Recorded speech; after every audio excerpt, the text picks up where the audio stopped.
За само половина час од отварањето, односно до 8:30 часот денес, низ аптеките во државата се издадени неверојатни 1155 кутии со седативот диазепам. Веќе во 14 часот бројката на издадени кутии диазепам достигна до фрапантни 11.000 или вкупно 330.000 таблети.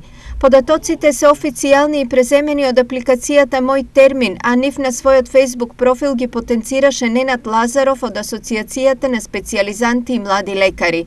Она што денес го потенцираа од Асоцијацијата на млади лекари, минатата недела за телевизија Стар го кажаа и фармацевтите. Во последно време не само диазепам и другите анксиолитици се многу бара за смирување, за опуштање, за барем на момент да заборават на проблемите. Според денес издадените лекови, диазепамите се на трето место по бараност.